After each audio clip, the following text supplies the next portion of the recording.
Ya, boleh. Baik, tentang luka bakar ya. Bismillahirrahmanirrahim. Assalamualaikum warahmatullahi wabarakatuh. Waalaikumsalam warahmatullahi wabarakatuh. Waalaikumsalam warahmatullahi wabarakatuh. Baik, saya minta kalau bisa di-record sehingga nanti untuk next event mungkin kalau ada yang perlu diklarifikasi atau ada yang kurang jelas nanti bisa diputar kembali. Baik, terima kasih Oktalia yang sudah merecord.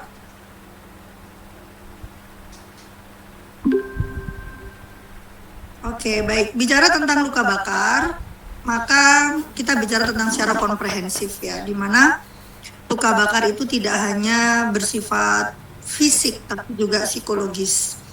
Karena kita tahu bahwa kulit itu merupakan organ terbesar dalam tubuh kita ya, bukan besar dalam arti bentuknya tapi terluas ya, karena dia menyelimuti seluruh tubuh kita ya. Dia kulit itu juga berfungsi sebagai protektif, sebagai pengatur cairan, di mana kalau suasananya itu panas, maka tubuh kita mengeluarkan cairan dalam bentuk keringat. Dan kalau suasananya dingin, maka tubuh kita menahan air supaya tubuh kita tetap hangat. Sehingga kulit itu merupakan hal yang sangat penting. Mungkin di keperawatan medikal bedah Anda pernah membahas tentang luka bakar ya, mungkin terkait ke arah perawatan lukanya. Karena pasien dengan luka bakar itu tidak bisa dirawat hanya sehari 2 hari, bisa dalam bentuk minggu, bahkan bulan, bahkan tahun ya. Karena proses penyembuhan ditambah lagi kondisi psikologis yang terganggu ya akibat gangguan pada body image ya atau citra tubuhnya. Di sini saya akan membahas tentang kegawat daruratan luka bakar. Sekali lagi tolong diingat, dipahami bahwa hierarki dari perawatan gawat darurat yaitu meliputi primary survey dan secondary survey. Primary surveinya meliputi airway, breathing, sirkulasi, disability ya. Nah, lalu apa yang menjadi kegawatan pada luka bakar? Kegawatan pada luka bakar yang pertama dalam sisi airway ya. Airway itu adalah jalan nafas, kemudian breathing ya, pernapasan adalah terjadinya cedera inhalasi. Jadi perspektif gawat darurat pada kasus luka bakar kalau dilihat adalah yang pertama cedera inhalasi yang benar-benar mengancam airway breathing ya. Kemudian yang kedua adalah kejadian dari shock hipovolemik ya, shock hipovolemik akibat dari penguapan atau kehilangan cairan secara evaporasi besar-besaran sehingga tubuh bisa jatuh ke arah shock hipovolemik, maka itu merupakan ancaman pada sirkulasi. Kemudian yang berikutnya adalah karena kulit itu merupakan barier tubuh secara anatomis yang melindungi tubuh kita dari serangan kuman, bakteri, mikroorganisme. Lalu pada kasus luka bakar kulit itu rusak, maka tubuh kita secara tidak langsung tidak terlindungi dari mikroorganisme sehingga masalah yang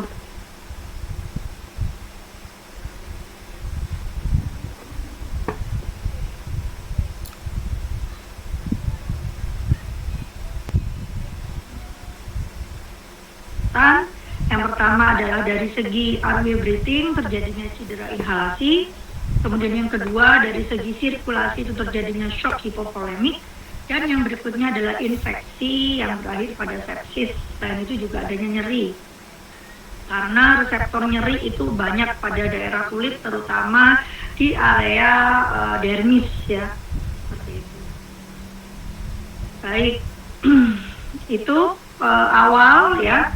Saya ingatkan bahwa kalau kita ingin mempelajari sesuatu yang tidak normal, maka kita harus tahu normalnya dulu. Dengan demikian kita bisa tahu di mana terjadinya gangguan ya. Ini definisi saya lewat ya, nanti bisa dibaca sendiri. Kemudian ini juga lewat ya.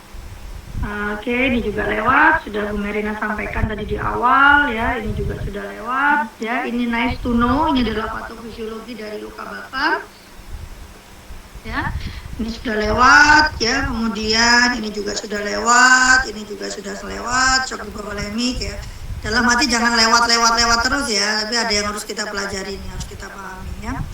Baik, perlu Anda ketahui bahwa resusitasi adekuat ini akan mengembalikan curah jantung pada 24 jam pertama. Ya, betul. Tapi luka bakar yang lebih dari 60% itu mengakibatkan terjadinya penurunan curah jantung yang tidak berespon terhadap resusitasi volume yang agresif. Ya, jadi kalau Anda nanti ketemu pasien dengan luka bakar, perhatikan yang Bu Merina sampaikan tadi di awal, yaitu yang pertama airway breathing terkait cedera inhalasi, kemudian yang berikutnya adalah shock hipovolemik terkait sirkulasi dan infeksi. Oke, saya lewat klasifikasi dari luka bakar ya. Mungkin kemarin masih ingat ya, kalau cedera kepala itu klasifikasinya berdasarkan GCS. Nah, tapi kalau luka bakar itu kita lihat dari tingkat keparahannya ya, kemudian dan juga dari tingkat kedalamannya. Bakar itu mungkin Anda belajar di beberapa literatur ada disebutkan grade 1, grade 2, grade 3 ya. Ini saya ambil dari buku Huda Galau bahwa pembagian dari luka bakar itu ada berdasarkan ketebalan. Jadi ada ketebalan parsial dan ketebalan penuh ya. Jadi ketebalan parsial dan ketebalan penuh. Ketebalan parsial itu dibagi menjadi dua, yaitu ketebalan parsial dangkal dan ketebalan parsial dalam ya. Ketebalan parsial dangkal ya, ketebalan parsial dangkal itu nama lainnya adalah luka bakar derajat 1, di mana dia merusak epidermis. Biasanya sensasinya itu gatal lalu sakit ya, sakit ke arah gatal dan dia bisa sembuh spontan. Contohnya terpapar sinar matahari ya, yang sangat panas di siang hari ya, itu sehingga timbul kemerahan, itu masih ketebalan parsial dangkal atau luka bakar grade 1. Kemudian yang berikutnya adalah ketebalan parsial dalam. Ketebalan parsial dalam ini nama lainnya adalah luka bakar grade 2, di mana dia sudah merusak lapisan dermis. Lapisan dermis itu di dalamnya ada apa? Ada kelenjar keringat, ada reseptor nyeri, ada sensorik ya, ada folikel rambut, ada jaringan sebasea ya. Sehingga sensasinya adalah dia nanti berwarna merah muda, lalu akan menimbul bula, akan terjadilah bula. Nah, luka bakar yang muda seperti ini dia akan sembuh dalam kurun waktu 3 sampai 5 hari, 3 sampai 35 hari ya, jadi lumayan lama. Tapi kalau dia terinfeksi maka dia akan menjadi luka yang masuk grade 3. Perlu Anda ketahui bahwa luka bakar dengan ketebalan parsial dalam ini adalah luka bakar yang nyeri, karena di situ sudah ada saraf sensorik. Nah, bulanya itu kalau terbentuk enaknya diapain? Dicoblos apa enggak? Ya, kita lihat. Kalau jumlahnya meluas sebaiknya dicoblos, tapi kalau jumlahnya sedikit sebaiknya jangan, karena adanya bula tersebut sebenarnya melindungi jaringan yang di dalamnya dari bakteri ya, dari mikroorganisme yang lain. Nah, kemudian ada juga luka bakar yang selanjutnya, yaitu luka bakar ketebalan penuh ya, ketebalan penuh, di mana itu juga termasuk sebagai luka bakar grade 3. Kalau luka bakar grade 3 dia sudah masuk ke dalam lapisan lemak dan sedikit vaskuler, sehingga penampakannya dia ke arah putih kecoklatan. Luka bakar grade 3 ini tidak nyeri karena saraf sensorik nyerinya sudah hangus, terbakar atau sudah rusak, sehingga tidak nyeri. Penampakannya itu cekung. Tapi jangan lupa ini sangat rawan infeksi dan penata laksanaannya harus dengan menggunakan skin graft ya. Dan pasien itu akan beresiko terhadap malnutrisi. Nah, ini gambarnya ya. Jadi nomor 1 itu grade 1 atau ketebalan parsial dangkal. Kemudian yang kedua itu ketebalan parsial dalam, dan nomor 3 dan 4 itu adalah ketebalan penuh. Perlu diketahui bahwa luka bakar itu tidak ada berdarah. Jadi kalau ada orang pasien dengan berdarah-darah lalu dia bilang luka bakar, maka kemungkinan dia mengalami kejadian atau trauma lain yang terjadi bersamaan dengan luka bakar. Misalkan skenarionya dia terjebak di lantai 1 gitu kan, terjebak di lantai 1, ada kebakaran di situ, lalu dia nekat, dia terjun dari lantai 1 ke bawah, terjadilah fraktur ya, kemudian berdarah, ya sudah, berarti itu fraktur plus kombus ya. Tapi kalau kombus sendiri tidak sampai terjadi perdarahan. Tidak ada perdarahan ya. Kemudian yang berikutnya kombus itu nyeri. Nah, kalau ada kombus sampai penurunan kesadaran, macam-macam skenarionya. Bisa jadi yang pertama skenarionya dia kombus plus cedera otak, ya kan? Materi kita yang kemarin. Atau yang kedua dia kombus tapi udah telat. Jadi dia kena keracunan gas CO sebelumnya. Nah, keracunan gas CO atau keracunan gas karbon monoksida, bukan dioksida ya, karbon monoksida, itu termasuk cedera inhalasi. Ya, oke, ya, ya, ya. Nah, itu tadi tentang kedalaman ya. Sekarang kita lihat dari keparahan. Keparahan luka bakar itu ada 3, yaitu minor, sedang, sama mayor. Kalau Bu Mer tuh suka ngapalinnya yang minor sama mayor, sedangnya nggak usah dihafalin, pasti di antara minor dan mayor. Perhatikan, dikatakan luka bakar minor itu kalau dia mengalami ketebalan parsial, mau ketebalan parsial dangkal, mau ketebalan parsial dalam, whatever ya, pokoknya tulisannya parsial. Pada dewasa itu kurang dari 15%, kalau pada anak-anak kurang dari 10%.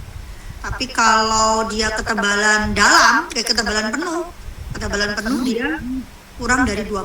Mau laki-laki, mau anak-anak atau dewasa, pokoknya kurang dari 2%, tapi tipenya ketebalan penuh. Ketebalan penuh tadi yang grade 3 ya, yang sudah kena lapisan lemak itu, maka dia masuk luka bakar minor. Kemudian luka bakar mayor itu kalau dia mengalami luka bakar dengan kedalaman ketebalan parsial, balik lagi mau dangkal mau penuh terserah. Kalau dia lebih dari 25% pada dewasa, ya maka dia masuk yang mayor. Tapi kalau pada anak-anak dia lebih dari 20%. Ya mau dalam mau penuh, pokoknya ketebalan parsial mau dangkal mau dalam, selama dia lebih dari 20% pada anak-anak maka dia termasuk luka bakar mayor. Udah, kata kuncinya adalah 25 sama 15. Kalau kurang dari 15 dia minor, lebih dari 25 maka dia mayor pada dewasa ya, dengan catatan dia ketebalan parsial itu separuh-separuh ya, mau dangkal mau dalam whatever. Tapi kalau pada anak-anak kata kuncinya di 10% sama di 20%. Jadi kalau dia ketebalan parsial mau dangkal mau dalam kurang dari 10% maka dia termasuk minor. Kalau dia mau dangkal mau dalam tapi dia lebih dari 20% pada anak-anak dia termasuk yang mayor. Tengah-tengahnya antara 10 sampai 20 ya pasti tengah-tengah ya, sedang itu berarti.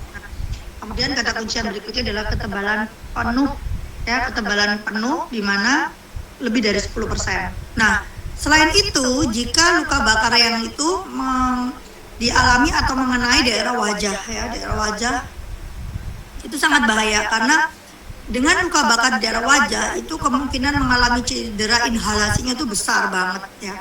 Karena kita tidak pernah mengetahui kalian bernafas. Sekarang kalian bernafas lewat lubang yang mana? Kalau Bu Mer selama ini ketahui kita tuh bernafas dari lubang hidung sama lubang mulut.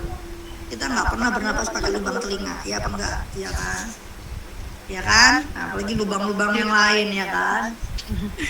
Jadi selama itu kena di area wajah pasti mau itu benturan, mau itu luka bakar, maka airway breathing itu akan terancam ya. Kemudian di daerah tangan, mata, telinga, kaki ya itu merupakan juga termasuk luka bakar mayor karena daerah-daerah tersebut itu sedikit vaskularisasinya ya. Nah, tadi seperti gambar tadi ya. Dan yang berikutnya adalah daerah perineum. Perineum itu daerah genital. Ayo ada yang tahu? Saya mau dengar suaranya. Saya mau dengar suaranya Nadia Nur Aisi. Buka kameranya, buka mikrofonnya. Yang lain yang takut jangan keluar. Yang takut langsung keluar ya. Yang stay, yang hebat pasti akan tetap. Loh, Nadia Nur Aisi ternyata takut dan tidak berani menjawab pertanyaan Bu Merina. Saya mau tanya sama, ini buat catatan ini buat kalian ya. Sama Apa mau pertanyaan? siapa nggak ya? Nggak pernah dengar suaranya. Oktaviana, jangan keluar. Oktaviana, keluarkan mikrofonnya. Nyalakan mikrofonnya, nyalakan videonya. Oktaviana. Wih, Mana Oktaviana? Nyalakan mikrofon dan nyala. Oh, Bobin mau Okta, pertanyaan. Enggak. tidak ada gangguan sinyal kan?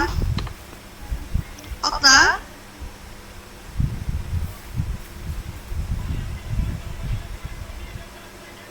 Okta, nggak ada suara. Dela, mana Dela? Dela, hai.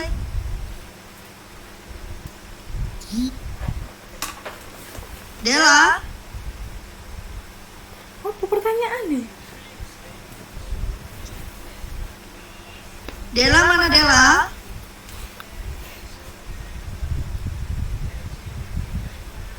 Wow, banyak yang jadi robot ya ternyata di sini. Oke, sekarang semuanya saya minta nyalakan mikrofonnya. Siap. Ya Bu. Ya Bu. Jangan jadi robot ya. Terus tinggal pergi. Siap. Ayo, jangan jadi Taman kucing lagi dengan video. taman membuat badan menjadi segar. Saya mau kejar tadi yang namanya Nur Aisy. Penasaran tentang isu kucing dan tikus yang First Nadia. Siti kembali ke kelas menemui guru untuk mencari informasi tentang Ketika di sini record yang Bumer panggil namanya berarti jadi robot tadi. karena kucing dan tikus bersahabat makna Oke, kita penasaran sama Nadia yang tadi kita pula dan panggil namanya buat Hai kucing. Gimana kucing? Ada kucing.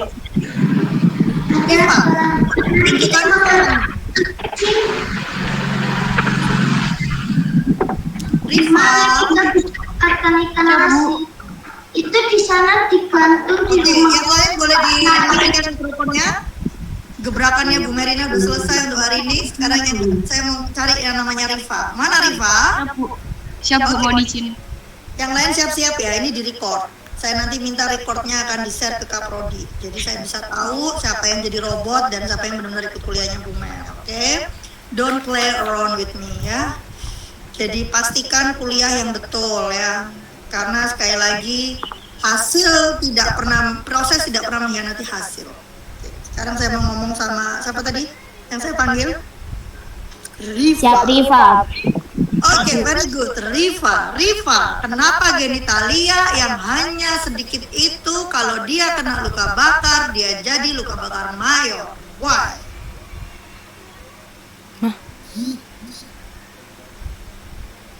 Maksudnya? Rifa, gak ada gangguan sinyal kan? Kenapa? Izin Bu. Mhm.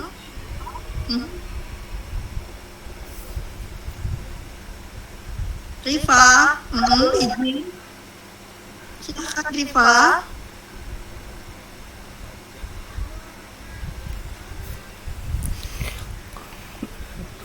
Salah nggak apa-apa.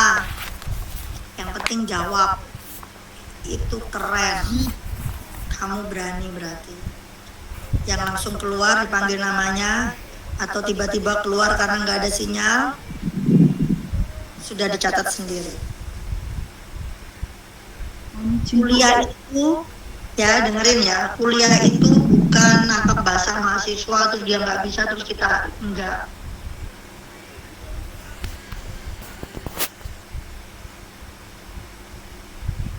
Nggak ngerti, nggak masuk akal, konyol pun tetap kita akan meluruskan ya. Jadi fine, jangan takut sama dosennya, belajar yang menyenangkan aja ya.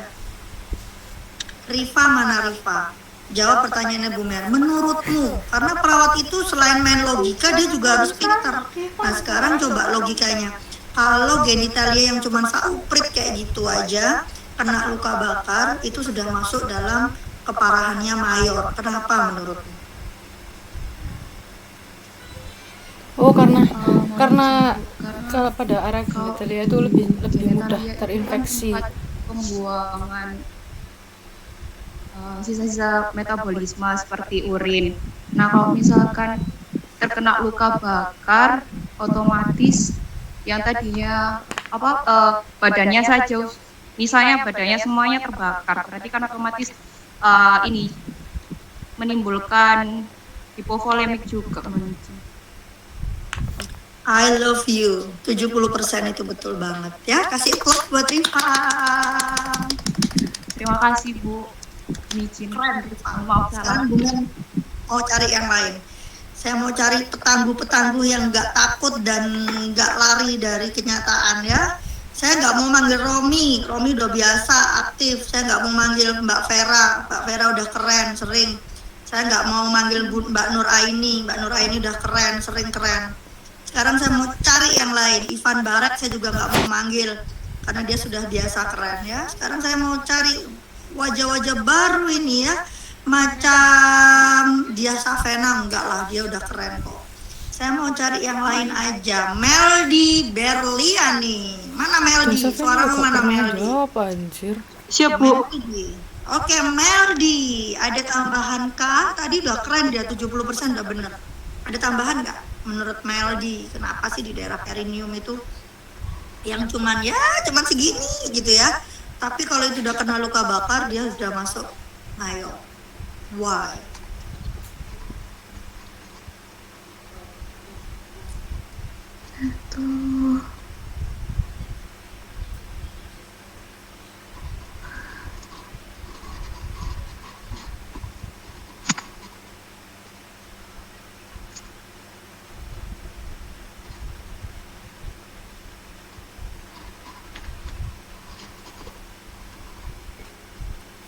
Mel, urin feses menurutmu tuh kotor, Mel? Kotor.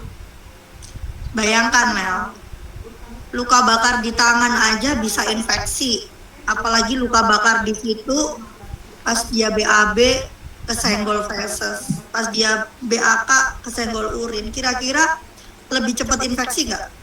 Lebih cepat infeksi. Yes, very good. Itu tuh jawabannya. Kenapa sih kok di daerah genitalia itu padahal cuma 1% aja dia jadi mayor? Karena kecenderungan untuk infeksi itu besar.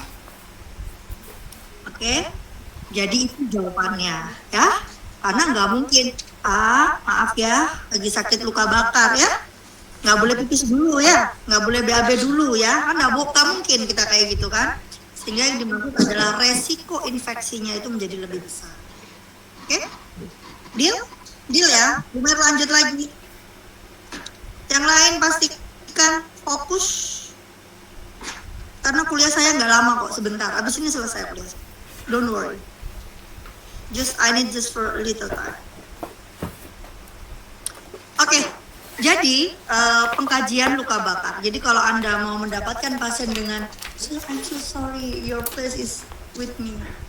Ya.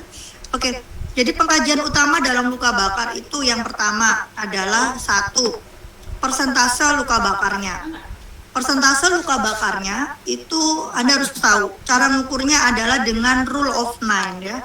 Dengan rule of 9, coba semuanya lihat di layarnya Bu Merina. Bu Merina mau menggambar sesuatu yang keren ya. Ini coba lihat. Hai, thank you so much. So much. Thank you so much. Oke. Yang dimaksud dengan luka bakar, cara menghitungnya adalah, I'm so sorry, sebentar ya.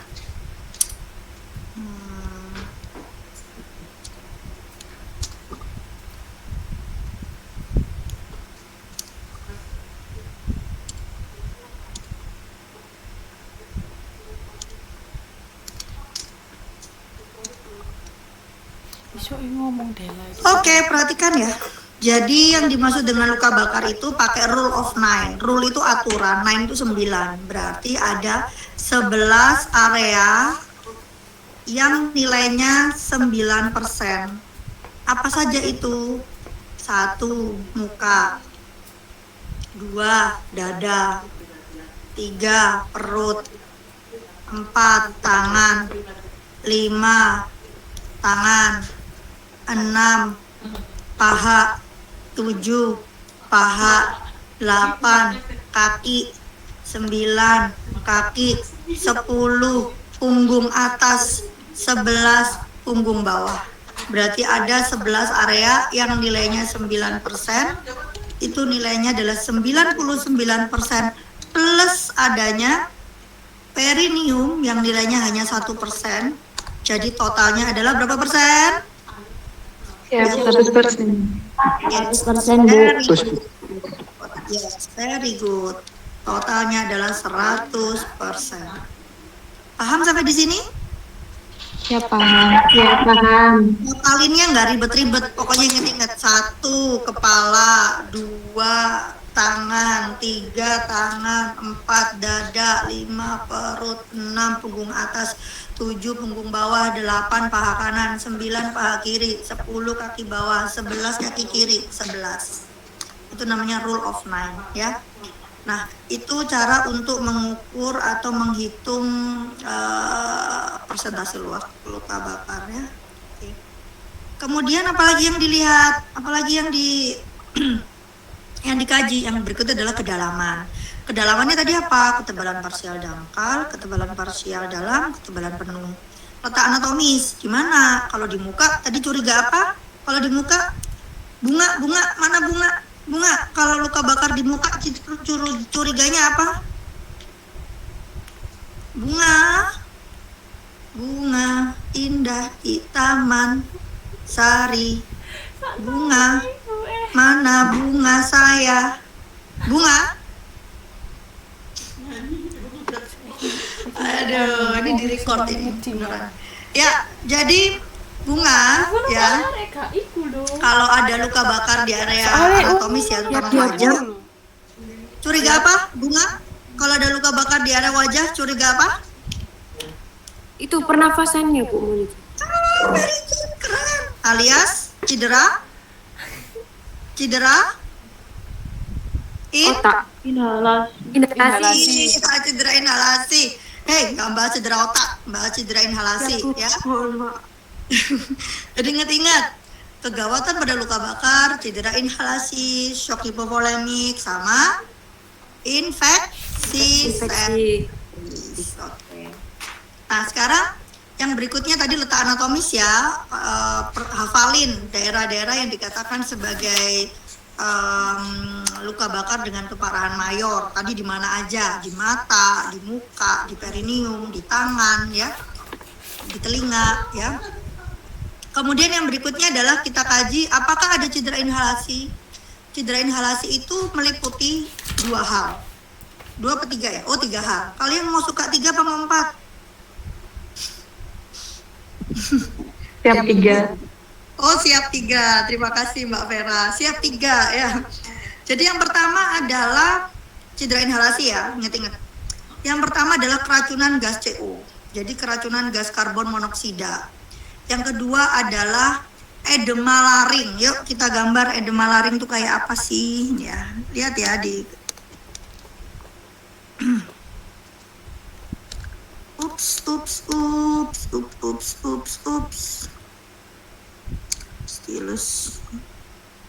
Stilus ini aja deh. Oke. Rule of 9-nya udah clear ya. Bu Men nggak ngulangin lagi ya. Oke, laring ya. Sekarang Bu Men ngajarin laring ya. Laring itu merupakan bagian dari jalan nafas kita. Jadi kira-kira modelnya seperti ini ya. Ya. Kemudian pada saat terjadi edema laring karena uap panas itu yang kita hirup ya, sehingga laringnya itu bengkaknya ke dalam seperti ini. Nah ini bengkak sehingga aliran dari udara yang masuk itu terhambat ya. Oleh karena itu sensasinya adalah serak. Jadi ini kita antisipasi dengan adanya suara serak, itu yang dikenal dengan istilahnya crowing. Crowing itu yaitu tadi suara serak akibat edema laring ya. Nah, Kalau ada pasien dengan edema laring seperti ini, suaranya serak, kemudian dia luka bakar lebih dari 60%, maka yang harus dilakukan adalah dua hal, intubasi atau tracheostomi. Tapi ingat bahwa edema laring ini hanya terjadi pada 72 jam pertama, sehingga yang paling favorit adalah sebenarnya diintubasi daripada dipasang tracheostomi. Kasihan banget kan ya, dibolongin kan, lebih baik diintubasi. Sehingga cedera inhalasi tadi yang Bu Mer sampaikan, yang pertama adalah akibat terhirup. Yang pertama adalah keracunan gas karbon monoksida, yang kedua adalah edema laring akibat terhirup uap panas. Oke. Kemudian yang ketiga adalah pneumonia. Kenapa? Karena menghirup sisa-sisa pembakaran ya dalam bentuk jelaga itu akan merusak paru-paru dan mengakibatkan pneumonia. Jadi ada 3 skenario cedera inhalasi pada kasus dengan luka bakar. Yang pertama adalah keracunan gas CO, kemudian yang kedua adalah terhirup uap panas sehingga terjadi edema laring, dan yang ketiga adalah pneumonia ya pasca luka bakar. Nah, keracunan gas CO itu menarik banget ya. Keracunan gas CO itu artinya dia menghirup gas karbon monoksida. Sebenarnya nggak nunggu luka bakar sih. Pada kasus-kasus misalkan ada orang yang berada di dalam mobil ya, kemudian mobilnya nyala, kemudian nyalakan AC, tapi nggak jalan ya, dia tertidur dalam situ, penurunan kesadaran lalu dia meninggal. Itu kan ada case-case seperti itu ya. Nah, itu termasuk keracunan gas CO. Anda tahu bahwa oksigen di dalam tubuh kita itu diikat oleh hemoglobin ya. Jadi satu hemoglobin itu memiliki 4 lengan yang dia mengikat oksigen. Makanya orang-orang dengan gangguan hemoglobin pasti dia juga sesak. Kenapa? Karena hemoglobin itu mengikat oksigen. Alah, sama ya. Jadi anemia itu juga ngarahin sesak ya kan. Perdarahan itu juga bisa sesak karena HB-nya itu menurun ya kan jadi lupa ini. Karena oksigennya itu menurun. Nah, sayangnya HB hemoglobin itu kalau di oksigen sama karbon monoksida, dia lebih memilih karbon monoksida. Jadi kalau HB itu dekat sama karbon monoksida, itu daya ikatnya itu 250 kali lebih cepat daripada dia mengikat oksigen. Tapi ikatan hemoglobin dengan karbon monoksida itu lemah, sehingga kalau dia dikasih oksigen, maka dia gampang lepas ya. Nah, permasalahannya adalah orang-orang yang keracunan gas CO itu menunjukkan warnanya itu selain dia penurunan kesadaran, warna tubuhnya itu pink ya, merah ceri. Tapi jangan berharap mendapatkan warna merah ceri pada pasien dengan luka bakar. Ada yang tahu kenapa? Ya karena dia sudah gosong ya kan. Gimana caranya cari merah ceri gitu loh. Jadi pada pasien semua yang punya histori di mana dia itu tersekap atau terperangkap di suatu ruangan pada saat kebakaran terjadi, maka semuanya kita anggap dia mengalami cedera inhalasi. Salah satunya adalah keracunan gas CO, sehingga wajib dikasih oksigen. Oksigennya jangan main-main ya. Ya memang tetap berdasarkan saturasi kan. Tapi oksigennya berikanlah yang FiO2-nya di atas 60%. Contohnya adalah apa? Contohnya adalah alat apa? Contohnya saya mau ketemu sama suaranya Muhammad Yusuf. Muhammad Yusuf. Siap, Bu. Ya, pinter. Kalau ada pasien luka bakar, penurunan kesadaran, punya riwayat terperangkap, kamu disuruh ngambil nasal kanul, simple masker, kamu ngambil yang mana? Asal kanul, Bu, mohon izin. Salah ya. Bukan nasal kanul, tapi ambillah masker yang berkantong, di mana FiO2-nya lebih dari 60%. Oke, belajar lagi ya semua ya. Siap. Oke, salut, nggak lari dari kenyataan ya, tetap hadir di kuliahnya Bu Mer walaupun ditanyain. Oke, lanjut. Cedera inhalasi tadi, kemudian usia korban. Oh ya, satu lagi, ciri-ciri dari cedera inhalasi adalah terbakarnya bulu hidung ya, jadi adanya gosong di muka, itu juga kita curigai adanya cedera inhalasi. Kemudian untuk usia korban perhatikan usia-usia yang populasi khusus ya, yaitu lansia yang usianya di atas 60 tahun dan anak-anak yang usianya di bawah 2 tahun. Itu merupakan populasi khusus ya yang perlu perhatian khusus terkait luka bakar.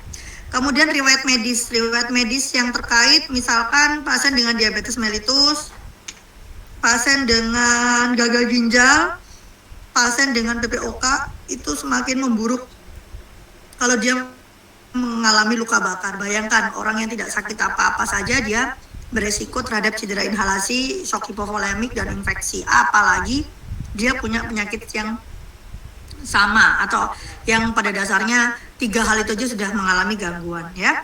Kemudian cedera yang bersamaan. Tadi Bu Merina sampaikan bahwa luka bakar itu nggak berdarah, luka bakar itu nggak sampai mengalami penurunan kesadaran. Jadi kalau ada pasien yang luka bakar berdarah, maka pikirkan mungkin terjadi cedera lain yang bersamaan. Oke? Baik, saya rasa itu yang bisa saya sampaikan. Untuk masalah keperawatan sudah saya sampaikan. Oh, untuk masalah keperawatan ya, perhatikan. Jadi saya langsung aja ke hierarki gawat ya, gawat darurat. Oh, jangan dilewatkan, ini menarik banget buat kalian ya. Jadi untuk intervensi keperawatan, pastikan RW-nya paten dulu ya.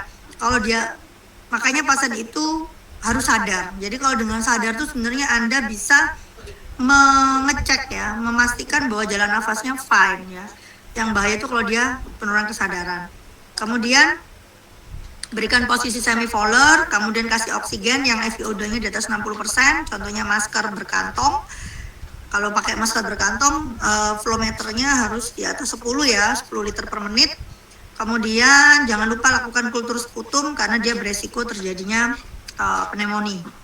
Kemudian untuk cairan ya, untuk cairan diberikan cairan RL. Masih sampai saat ini RL menjadi cairan yang direkomendasikan pada kasus luka bakar ya. Kita masih menggunakan rumus Baxter. Yuk kita belajar rumus Baxter yuk. Oke, rumus Baxter ada yang masih ingat gimana rumusnya? Yuhu. 4 kali berat badan kali luas luka bakar, persentase luka bakar. Very good, Mbak Nur Ainia, you still the best. Oke, berat badan 50 kilo, luka bakarnya ada di muka. Di muka sama di tangan kanan seluruhnya habis hangus, sama di paha kiri habis hangus. Berapa persen itu luas luka bakar? Di muka hangus 9%, 1. Di tangan kanan hangus 9%, 18. Di paha kiri hangus 18 tambah 9 berapa? 27 ya. Oke, berat badan 50. Semuanya dihitung, siap-siap namanya akan saya panggil. Nama yang paling 27, 9 kali 3 aku 4 27. kali 50 kali luas luka bakarnya tadi ketemu berapa? 27 ya. 27. Oke, very good. Yuk, itu berapa? Pakai kalkulator silakan. Bukan pelajaran matematika. 5.400 Bu, mohon izin. Wah, Dina, very good. 5.400. Ada jawaban yang lain? Siap tidak, Moni. Tidak, Bu. Very good. Dah, 5.400 dibagi 2. Berapa hasilnya? 2.700. Oh, very good. 2.700. 5.400 dibagi 2. 2.700 sama 2.700. 2.700 yang ini dikasih selama 8 jam. 2.700 yang ini dikasih selama 16 jam. 8 tambah 16 berapa? Siap 24 jam. Jadi secara pikirannya kasar, kalau dia kebakarannya jam 7 pagi, maka dia dikasih cairan 5.400 yang habis sampai besok 7 pagi lagi. Paham? Karena 8 ditambah 16, 24 jam. Betul. Cuman bedanya adalah aturannya 2.700 dikasih 8 jam pertama. Jadi jam 7 pagi sampai jam 2 siang. Itu harus habis 2.700. Kemudian jam 2 siang masuk aturan cairan yang kedua 2.700 harus habis sampai jam 7 pagi. Oleh karena itu Anda kembali lagi harus hafal tetesan infus ngitungnya gitu. Gampang kan? Gampang banget ya. Jadi yang pertama harus hafal dulu rumus Baxter 4 cc kali berat badan kali luas bakar, nilainya berapa, habis itu dibagi dua. Habis itu dibagi dua, yang pertama dikasih habis dalam waktu 8 jam, yang kedua habis dalam waktu 16 jam. Ingat-ingat, 8 jam yang dimaksud adalah 8 jam sejak dia kena luka bakar, bukan pada saat dia datang ke IGD. Contoh, kena tabung gasnya jam 7 pagi. Terus sama keluarganya dikasih Pepsodent, dikasih minyak, dikasih bumbu, dikasih bawang putih dan seterusnya, baru datang ke tempat Anda jam 10. Maka cairannya 2.700 itu tetap harus habis sampai jam 2 siang, bukan jam 10 ditambah 8 jam. Paham ya di sini ya? Ya, oke. Ini yang penting ya. Ya, Bu. Oke, very good. Thank you so much. Udah ya. Habis itu, oh ya, pasien dengan luka bakar itu dia beresiko mengalami hiperkalemia. Do you know why? Ya karena sel yang rusak itu dia akan mengeluarkan kaliumnya akan masuk ke dalam pembuluh darah, jadilah dia hiperkalemi. Anda tahu bahwa hiperkalemi itu akan mengakibatkan cardiac arrest, ya, sehingga pasien ini harus sering dicek EKG, oke? Kemudian pasien dengan luka bakar itu akan mengeluarkan urin yang bentuknya seperti Coca-Cola, ya, yang disebut sebagai mioglobinuria, ya. Nah, mioglobinuria ini harus kalau Anda nemukan pasien yang dipasang kateter ya, terus Anda lihat warnanya coklat kayak gitu, maka tindakan kita adalah mempercepat tetesan infusnya. Supaya apa? Supaya cepat keluar sehingga dia tidak menyumbat di nefron, karena dia bisa merusak nefron, ya. Oke, kemudian di B5, pasien dengan luka bakar itu beresiko mengalami malnutrisi, ya. Oleh karena itu pemberian nutrisi itu sangat penting, ya. Oke, berikan dia multivitamin, vitamin C, kalium, zinc, dan magnesium juga untuk meningkatkan penyembuhan luka. Karena tubuh dalam kondisi stres dalam arti tanda petik ya, stres itu nggak cuma stres mau ujian ya, tapi stres fisik secara luka bakar itu bisa mempengaruhi peristaltik sehingga pasien ini juga beresiko mengalami paralitik ileus sehingga harus dilakukan dekompresi. Oke, that's it. Selesai kuliah kita ya. Jadi kalau Bu Mer simpulkan, di gawat darurat itu yang membedakan Gadar dengan yang lain adalah adanya pengkajian bertingkat yang disebut sebagai primary survey dan secondary survey. Primary survey meliputi RW, breathing, sirkulasi, dan disability. Next, kalau kalian nanti kuliah praktek Gadar, diminta untuk membuat laporan pendahuluan, maka buatlah dengan paradigma Gadar ya. Gimana RW-nya pada pasien dengan luka bakar? Oh iya Bu, RW-nya pada pasien luka bakar itu dia cenderung mengalami edema laring, beresiko banget Bu, sehingga kita akan mendengarkan suara crowing ya kan. Kemudian bagaimana breathing-nya? Oh, breathing-nya biasanya dia mengalami sesak napas Bu akibat ikatan Hb-nya itu terhadap CO ya, sehingga pasien ini untuk RW-nya sedini mungkin dilakukan intubasi supaya jalan nafasnya paten, nggak keduluan edema laringnya. Kemudian kalau breathing-nya karena ikatan kepada CO itu lemah tapi banyak, maka sebaiknya kita berikan oksigen yang FiO2-nya lebih dari 60%, maka diberikanlah apa jenis maskernya? Masker kantong. Masker berkantong. Berkantong. Sip, nggak pada tidur. Oke, thank you. Kemudian sirkulasinya, karena dia beresiko terhadap shock hipovolemik, maka cairan favoritnya adalah cairan dengan rumus Rumus Baxter. Baxter ya. Masih ingat rule of nine? Masih ingat rule of nine? Siap. Oke, kita uji. Bener nggak sih masih ingat? Yang Bu Mer panggil jangan tiba-tiba keluar dan kehabisan sinyal ya. Saya tertarik sama Sylvia Damayanti. Mana Sylvia Damayanti? Nyalakan videonya. Oke, very good Sylvia. Ada pasien luka bakarnya di punggung bawah sama di punggung atas. Berapa persen luka bakarnya? Siap 18%. Very good. Kemudian ketambahan di paha kanan. Berapa persen luka bakarnya? Siap 27%. Tambahan lagi di tangan sebelah kiri. Berapa persen luka bakarnya? Siap 36%. Very good. Kalian pinter semua ya. Oke. Ya, kemudian berat badannya 100 kilo ya. Jadi berat badan dikali 4 cc, dikali luas luka bakar, lalu dibagi berapa? Dibagi 2. 2. Oke, cairan pertama habis dalam waktu 8 jam, cairan yang kedua habis dalam waktu 16 jam. I think so, itu saja. Oh ya, jangan lupa ya, pasien dengan kecurigaan shock hipovolemik wajib dipasang kateter. Supaya apa? Supaya Anda tahu bahwa resusitasi Anda berhasil, yaitu berdasarkan urin output, ya, bukan berdasarkan tekanan darah lagi ya. Kemudian pasang NGT untuk dekompresi, karena kita ingat tadi ya, pasiennya berisiko untuk mengalami paralitik ilius. Karena nyeri hebat juga bisa diberikan morfin dan tetanus toxoid ya. Oke, untuk sekundari survei, lakukan anamnesis, lakukan pemeriksaan head tutu, karena apa tadi? Ada cedera yang mungkin terjadi secara bersamaan. Kemudian ambil darah lengkap ya, meliputi apa? Elektrolit. Yang paling penting apa tadi? Yang bikin jantungnya berhenti, apa tadi? Kalium monijin.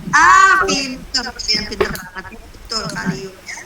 Kemudian gula darah, hematokrit, dan bun ya. Bun tadi terkait mioglobinuria.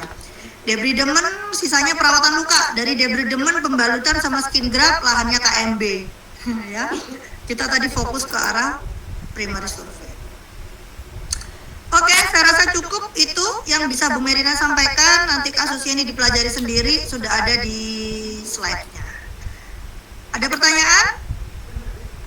Coba kita lihat pesan dalam panggilan. Izin Bu, suaranya mantul. Oke. Makasih masukannya Mbak Anggreni. Mohon izin suaranya balapan Bu. Waduh, oke.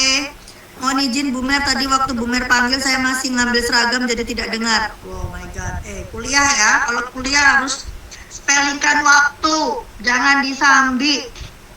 Ya, Bu Mer kasih tahu lagi bahwa hasil tidak pernah mengkhianati proses. Kalau prosesmu baik-baik, kamu belajar dengan sungguh-sungguh, enak dibalik-balik. Kalian sungguh-sungguh belajarnya, ya kan? Kalian akan mendapatkan yang maksimal. Saya rasa itu yang bisa Bu Mer sampaikan. Terima kasih atas perhatiannya.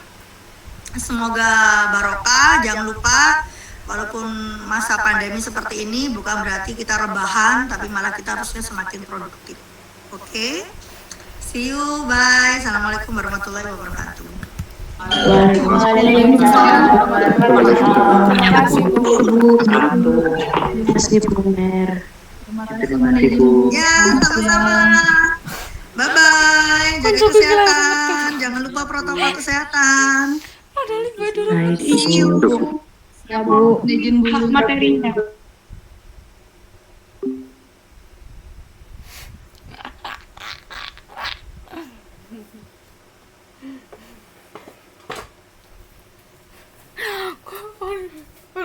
Aku tutup lawang cecem, aku gak aruh pertanyaan yang gue mau jenengku sini jeluk aku ya bingung lah.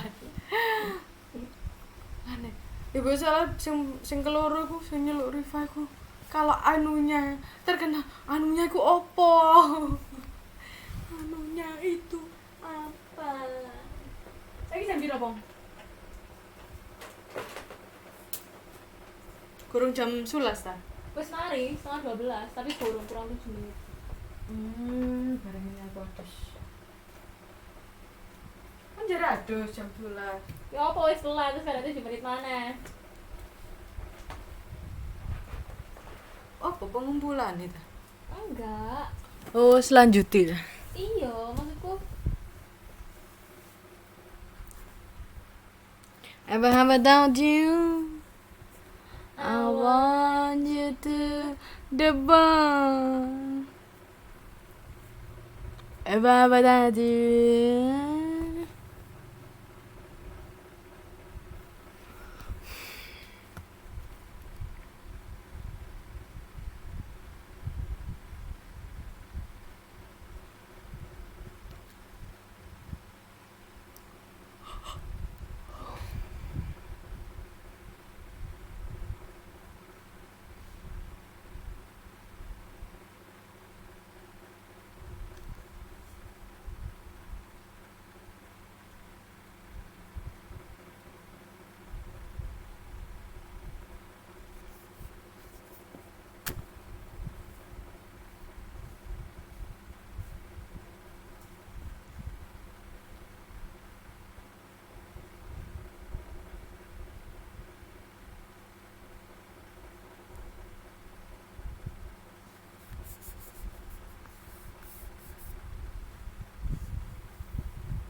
Have I told you?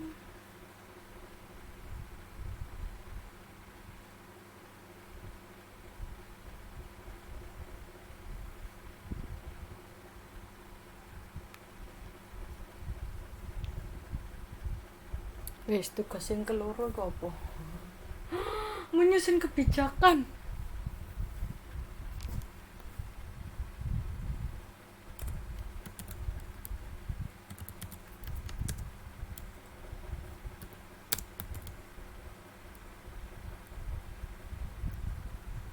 Wes, misiku kepuasan pasien dalam pelayanan asuhan keperawatan nomor 1, menyediakan pelayanan kesehatan terdepan yang berfokus pada pelanggan.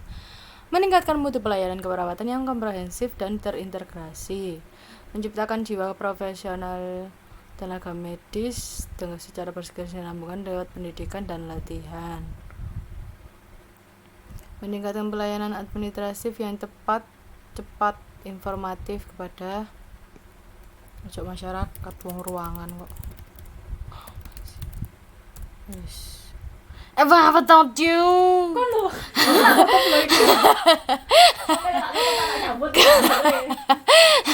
Kan dijabut kan si Urup. Hah. Sing koyo nang iki lho. Nang Mr. Bean. Oh, I never told you. Duduk. Dasar babon. Ya Allah, 4 menit mana? 4 menit lagi. Kan pasti mangkel. Mama tadi. Kok sing nang iku lho, sing nang Mr. Bean iku lho. Sing ono wong telepon memoro.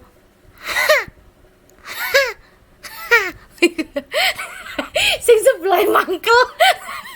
Karena aku jadi mikir. Iku lho Bin. Kok bisa karo Bin? Karo. Mari meme. Episode endi? Lho, sing meme lho.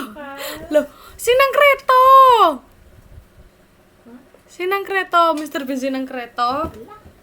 Terus ngono sing situ iku maca novel kan. Maca novel ku guyune mek kereta.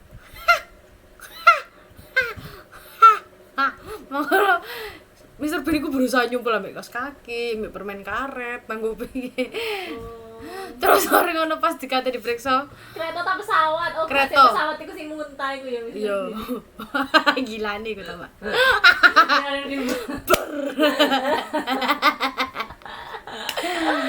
Dipikir gak ada muntah. Aduh, pengen muntah bolehan. 3 menit lagi. Dur. Iku sing bukuke metu nang njobo kereta. Kaget kan deh karena ono iki njaluk tiket. Oh iya, aku ngerti deh. Njaluk tiket. Itu bagian guyu ya. Your ticket ambek tiketnya Mr. Bean iku dalek lampu novele terus bangun ditutup novele. Pas dia kan nonton iso terus. Pas ono iki ono sing njaluk tiket iku mau dhek langsung delok. Terus bar kono wong sing sitok iku ya guyu. Ngono. Goblok. Tapi wong saiki wis meninggal. Iya kan? Mr. Bean ngarang ngono iku. Iya, anjir. Gorong, Cak. Iya. Ayo dolek ya. Ya tele. Terus aku lho ono rumor-rumor meninggal. Gak, Cak. On you to the bondo sampai kata pateni man.